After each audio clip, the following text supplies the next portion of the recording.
𝗀𝗶𝗴𝗶𝗀, one of the Eastern Cape's most beautiful beachside cities. Attracting both local and international tourists, it's prized as one of the country's best surf spots.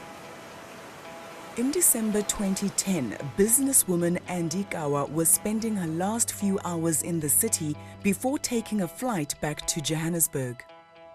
Every time I'm in PE, I go for a walk on the beach. It's natural for me. I love the sea. But on that Thursday afternoon, a walk on the beach became a terrifying ordeal. I saw him from afar, and when I looked, something just didn't look right. So I tend to go back. All of a sudden, he held me behind. He told me not to scream, otherwise he would kill me, and he showed me an 𝗀𝗶𝗶𝗴𝗶 and a beer bottle. The knife-wielding man pushed Andy towards the sand dunes, a secluded and bushy area near the shoreline. His eyes were so vicious that I thought, here is my encounter with the devil. As evening approached, Andy's flight left for Joburg without her. Unable to reach her by phone, her family grew suspicious. Immediately, they knew something was wrong and reported her missing at the city's 𝗀𝗵𝗶𝗀𝗶 police station. Next, they set off in search of Andy at Kings Beach, her last known location and just a few minutes from the police station.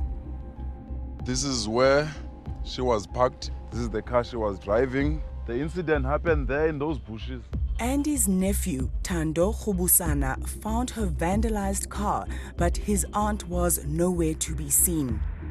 Her family intensified their search, and it was only hours later that the police eventually arrived with a dog unit.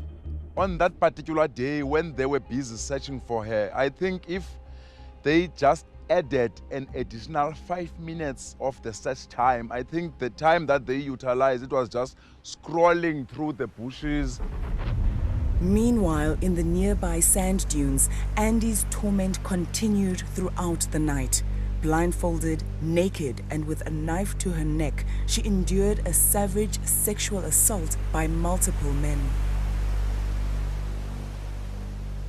I wasn't aware that there were several. I could see from my linen top that I was blindfolded with.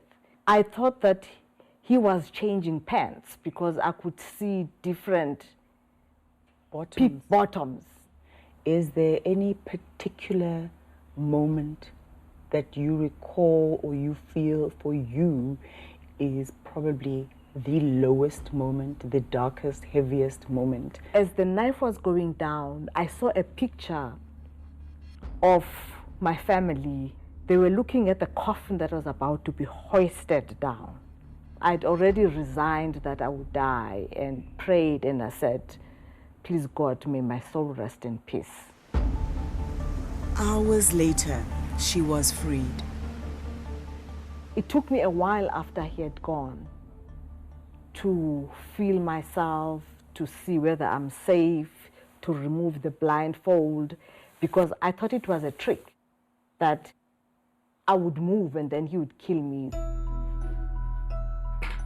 15 hours after her nightmare began, Andy was eventually found by a passing jogger who helped her to 𝗀𝗵𝗶𝗀𝗶 police station. But that was not the end of her struggle. 2 years after the crime and frustrated by the lack of progress in her case, Andy launched her own investigation. She began interviewing parking attendants at the beach. With each new lead, she would update the police, but to no avail. This case was extremely bungled up. I promise you, I couldn't believe all the mistakes they made. It was a comedy of errors from the very outset. As the investigation dragged on, Andy upped the ante, taking her plight to the High Court. Now retired, 𝗀𝗶𝗀𝗶 Engelbrecht had spent 43 years in the police. He reviewed Andy's case, and what he found was startling. Bushes there are very low. From a helicopter, you will definitely have seen it. So there wasn't a proper search done in that area. They went in the wrong direction. They said that they didn't have enough policemen, but 𝗀𝗵𝗶𝘀 police station was, I think, about 2 kilometers away with 15 policemen on duty. If you can look the distance from where she was walking along the shores to where she was found, you can see that proper job was not being done by the police services. Despite having access to CCTV footage on the day of Andy's attack, it wasn't collected by the police. They saw video footage only 5 years later. I mean, that is absolutely ridiculous. Andy argued in the High Court that the inefficient and negligent handling of the investigation had caused her further trauma. She won her case, but the police appealed, arguing that their investigation had indeed been thorough. The Supreme Court justices agreed, overturning the High Court ruling and dealing Andy a significant psychological blow. There was nothing else for me. The only thing I wanted some semblance of justice. The Supreme Court ruling was so devastating that Andy fell into depression. Her daughter, V, remembers how her mother struggled to cope. She was just in her room and in bed, and yeah, I think overcome by not only an overwhelming sense of grief, but at some point it felt like she'd lost a sense of who she was. Battling her mental health, Andy nonetheless decided to fight on, instructing her legal team to approach the Constitutional Court. She again argued the police's delayed and insufficient search had prolonged her suffering. Moreover, their botched investigation, she said, had caused her serious psychological and psychiatric trauma. The apex court agreed. Victory. I couldn't even jump and be happy or whatever. I was just stunned. This would be a judgment that would have implication for other victims of crime who would be able to enforce their right to having criminal cases being investigated was something just beyond powerful. So after the 12 years, Andy does get a positive result from the Constitutional Court, but is it really a win if the perpetrators have not been caught? Is it really a win if they're going to do it to somebody else?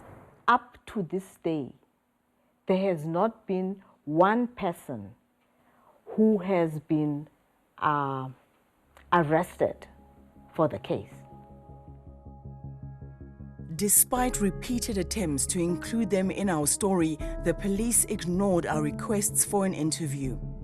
Meanwhile, Andy has gone from being the person seeking the help of others, the victim let down by the system, to being a source of advice, of inspiration. I don't find it a burden. I find it part of my journey. And I think sometimes people want information.